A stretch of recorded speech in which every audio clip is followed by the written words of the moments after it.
Сайн байцгаана уу. За энэ удаа бид сурагч төвтэй интерактив арга зүй хэрхэн төлөвлөх талаар хичээл төлөвлөх арга зүйн хүрээнд ярилцахаар Монголын хичээлийн судалгааны нийгэмлэгийн гүйцэтгэх захирал гишүүн доктортой ярилцж байгаамаа. За сайн байна уу? Сайн байна уу. За таны бодлоор ер нь өнөөгийн манай ерөнхий боловсролын сургуулийн сургалтын арга зүй ямар байна гэж бодож байна? За 2017-18 онд боловсролын хүрээлэнгээс хөтөлбөрийн хэрэгжилтэн дээр судалгаа хийсэн байдаг. За энэ дээр ажилласан хичээллүүдийн 70-80% нь багш төвтэй арга зүйгээр явж байна. За тэгээд корона болоод түүний дараа 2022 онд бас нэг судалгаа хийсэн. Тэгээд энэ судалгаан дээр болохоор нийт багш нарын 90 илүү хувь нь багш төвтэй сургалтын арга зүйг хичээл зааж байна гэсэн. Тэгэхээр бид нар одоо сүүлийн 20-30 жил сурагч төвтэй арга зүйг сургалтанд хэрэгжүүлнэ, нэвтрүүлнэ гэж яриад тэг өнөөдрийн үр дүн бол одоо ийм л байна. Тэгэхээр бидний одоо бас гол хичээлийн судалгааны нэг гол гүйцэтгэх үүрэг бол энэ сурагч төвтэй арга зүй яаж одоо бусад багш нартаа түгээн дэлгэрүүлэх үү гэдэг рүү чиглээд ингэж явж байгаа. Тэгэхээр одоо бид энэ одоо модуль сургалтынхаа хүрээнд энэ сурагч төвтэй интерактив арга зүйг чухалчилж одоо ингэ төлөвлөж оруулж өгч байгаа. Энэний одоо учир шалтгааныг тайлбарлаж өгөөч. За одоо өнөөдрийн байдлаар ингээд сургууль явуулж байгаа багш нарт хичээл дээр ажиглалт хийхээр хичээлийн 40 минутын 30 минут орчимд нь одоо багш ингээд өөрийн идэвхтэй үйл ажиллагаагаар сурагчдын дагуулan сургадаг.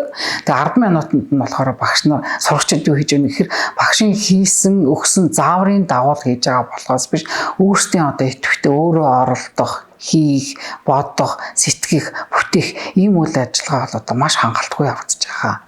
Тэгэхээр одоо энэ багшийн оролцоо 80%, сурагчийн оролцоо 20% байгаа энэ арга зүй нь өөрөө амьдрал дээр одоо ямар үр дүн авчиж байгааг биднээс PISA олуулсан судалгаанаас чарлаа.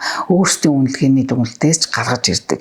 Тэгэхээр одоо энэ арга зүйг бид нэр өөрчлөхийн тулд багшийн оролцоог багасгаж, сурагчийн идэвхтэй үйл ажиллагааг ихсгэх буюу ядаж ингээд 80-20% та биш. За 20-80 биш юм а гэхэд ядаж нэг 70 сурагчийн оролцоо нэг 70% та 60% та 50% та ингээд тодорхой үе шаттайгаар явуулахын тулд сурагчийг идэвхтэй үйл ажиллагаанд чиглүүлсэн тэм хичээлийн төлөлтийг хийх шаардлагатай байна гэж үзэж байна. Тэгэхээр энэ сурагч төвтэй интерактив арга зүй үйлчлэр интерактив гэхэлэр манай багш нар байна бас нэг захин сургалтын чиглэл рүү илүүдлэх үү ойлгох байна тийм. Юм учраас энэ бол гол үндсэн санаа бол сурагч төвтэй сурагчийн оролцоонд суурилсан сурагчийн үйл ажиллагаа боловсон харилцан бие биенээсээ суралцсан ийм арга зүй гэдгийг бас гэж ойлгох байна тийм. Тэгэхээр түрүү таас ярьлаа нэлээд олон судалгаануудаар бол энэ багш төвтэй байна гэж тийм. Бас бидний ингээд хамтран ажиллаж байгаа ерөнхий боловсролын сургуулиудын хичээлүүдэд ажиглалт хийх, за мөн тэр хичээлүүдэд тэмдэглэл суурилсан анализ хийгээд үзсэн ч гэсэн ер нь одоо манай багш нарын одоо яриа бол баг 90% та энэ байгаа гэдэг нь бол яг ингээд тодорч гарч ирээд байгаа. Тэгэхээр энэ одоо судалгаад хичээлийн судалгаа хийх явцдаа багш нар маань тэгвэл энэ одоо энэ сурагч төвтэй интерактив арга зүйгээр нь яаж төлөвлөх вэ? Тэгэхээр хичээлд төлөвлөлт яаж явна? Одоо хичээл яг тийм байдлаар явдаг тийм учраас багш нарт энэ одоо интерактив буюу энэ сурагчийн оролцоон суурилсан сурагч бие биенээсээ хамтран суралцах боломж олгосон энэ төлөвлөлтийг хийх арга зүйн талаар та тавьж тайлбарлаж өгөөч. Бидний зорилго болохоор багшийн оролцоог багасгаж сурагчийн оролцоог ихсгэх гэдэг байгаа шүү дээ тий. Тэгэхээр ийм байдлаар за саяхан нэг багш надаас асууж ирсэн. Одоо суралцсан зорилт гэж байдаг болохоос биш багшлахын зорилт гэж байдаггүй үсттэй.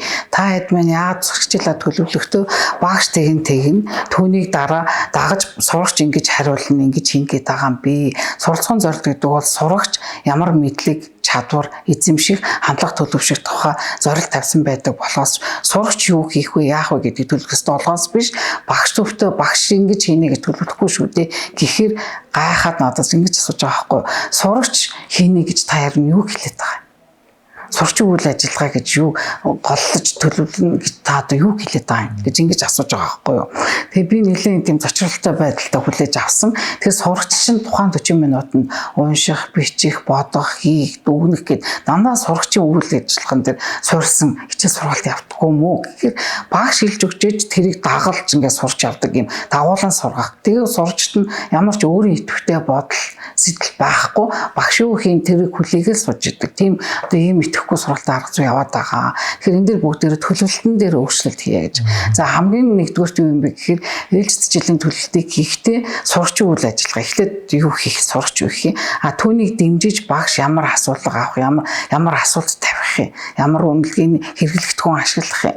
Гэх мэтлэнгийн одоо сурагчдын үйл ажиллагааг дэмжиж багш ямар дэмжлэг үзүүлэх вэ гэдэг байдлаар хичээлээ төлөвлөх шаардлагатай байна. Тэгэхээр энэ маань зөвхөн эхлээд багш үгээс сурагч дагна гэдэг хоёр багныг солих үйл ажиллагаа биш ээ. Сурагчид юу хийх гэдэг үндсэн үйл ажиллагаа эхлээд өөрсдөө хичээл хаан төлөвлөлтийг дизайн хийх хэрэгтэй. За тэгээ энэ дизайн дээр бол би одоо бас нэг юм санал өгөх гээд байна л да. Энэ айлч хичээл дээр хэдгээр ангич вэ? Ямар судлагдхуйч бай? Түүнээс үл хамааран нэг дараах 7 үе шатыг хичээлээ төлөвлөлтөд бодолцооч гэж хэлэх гэж байгаа. За нэгдүгээрт нь мэдээж сэтэлжүүлэх үе шат. Хүүхдүүдийн сонирхлыг төрүүлсэн тодорхой асуулга за кейс юу гэдгийг тийм үзэгдэл юмсыг ингээ багш ингэж тайлбарлаж өгөх ёстой. Юу хийх тухайга. Хоёрдугаарт нь энэ асуудлыг сурагчид өөрийн болгож бодох хугацаа өгөх хэрэгтэй. Тэгэхгүй бол ингээ хүний юм хүний л тийм шүү дээ. Тэгэхээр тэр багшийн тавьсан асуулт миний хувьд бол юу вэ юм чинь. Би амьдрал дээр юу гэж ойлгодог вэ гэдгийг нь хүүхдэд өөрсдөд нь бодуулах хугацаа өгөөч. Буюу хоёрдугаар үлд бол бодох. За тийм эргцүүлэх. За гуравдугаарт нь ингээд би за сонирхчлоо. Тэгээ өөрийн болгоо бодчихлоо. Тэгэхээр би дараа нь одоо шийдэл хайх хэрэгтэй. Төлөвлөлт хийх шийдэл хайх хэрэгтэй. Тэгэхээр ямар нэгэн үйл хий. Тэгэхээр тэр хийх хугацааг нь хийх үйлийг нь маш тодорхой ойлгомжтой зэгцтэй хэлж чиглүүлэг өгөөч. За ингээд сонирхчлоо, бодчлоо, хийчлээ. Тодорхой нэг туршилт хийдэг юм уу, асуудал шийдвэрлэчихэд гарсан үр дүнгийн маш тодорхой эмх зэгцтэйгээр дэвтэр болон ашиг утсан дээр тэмдэглэх хэрэгтэй. За энэ үр дүнгийн дараа бид нар бас ингээд шууд өгнөлт рүү ордог. Энэ бас болохгүй. Үр дүн гаргаж ирсэн бол үр дүндээ шинжилгээ хийнэ. За би ингэж бодсон чинь манай найз тэгж бодсон байна. Манай групп ингэж хийсэн чинь тэрний групп ингэж хийсэн байна. Яагаад юм өөр үр дүн гарав гэдэг дээр дүн шинжилгээ хийх юм уур чадвар суралцуулах заашгүй шаардлагатай байгаа даа. Тэгээд дүн шинжилгээ хийсний дараа нэгдсэн байдлаар дүгнэлт гаргана. За бид нар энэ тохиолдолд ийм туршилтын үр дүн гарлаа, тэр тохиолдолд ингэж гарлаа. Энэ маань ийм учир шалтгаанаас болоод ингэж дүгнэлт гарсан байна гэдгийг англи нийтээрээ дүгнэлт хийх буюу энэ бол 6 дахь үе шат болно. За 7-д нь болохоор 1:40 минутын хичээл яваад дуусчихгүй дараагийн хичээлийн одоо сэтэлжүүлэх буюу гүнзгийрлэн судлах тэр асуултуудыг хүүхдийн толгойд ингээ гарч ирэх юм бол энэ нэг үр дүнтэй хичээл боллоо гэж ойлгохгүй. Өөрөлдөх юм бол агуулгын залгамж холбоо дараагийн хичээл хоорондоо холбоосыг хүүхдэд сэтэлжүүлэх тийм асуултуудыг хүүхдийн толгойд бууж яах юм бол энэ одоо их үр дүнтэй хичээл боллоо гэж үзгээд байгаа. За хамгийн сайн ажилтдаг бол тухайн хичээл сууж байгаа бүх хүүхдэд ойлгох. 30 хүүхдээсэн бол 30 хүүхэд энэ тухайн хичээл өдрийн хичээлийн үйл ажиллагаагаар дамжуулаад өөрсдийн гэсэн дүгнэлт тэгээд өөртөө бодсон, хийсэн, дүгнсэн, эргцүүлсэн. За тэгээд дараагийн асуултыг өөртөө тавьсан. Ийм байдлаар хичээл зохион байгуулах. Ийм л одоо арга зүйн санал дэвшүүлэх хэрэг байна. Тийм учраас сурагч төвтэй интерактив гэдэг нэр өгсөн байна тий. Тэгээд дараагийн хичээлтэй холбож сэтэлжүүлнэ гэдэг санаа маш чухал. Тэгэхээр өнөөдрийн хичээлээс үдсэн сэдв маань дуусахгүй шүү дээ тий. Тэгээд дараагийн удаа үдсэн сэдв дахиад дараагийн яагаад гэдэг юмыг тавиад асуултыг тавиад ингээд явж гин гэдэг маань нэг хичээл хоорондын холбоо бас ингээд шийдэх боломжууд байна гэсэн. За тэгэхээр ийм үндсэн одоо чухал гол сэдв байгаа. Тэгэхээр энэ сэдвийн талаар та бүхэн сурагч төвтэй интерактив арга зүй сэдвийн хүрээнд байгаа. Одоо презентацийн болон оншин судлах материалуудаас дэлгэрүүлж үзээрэй. За та бүхэнд баярлалаа.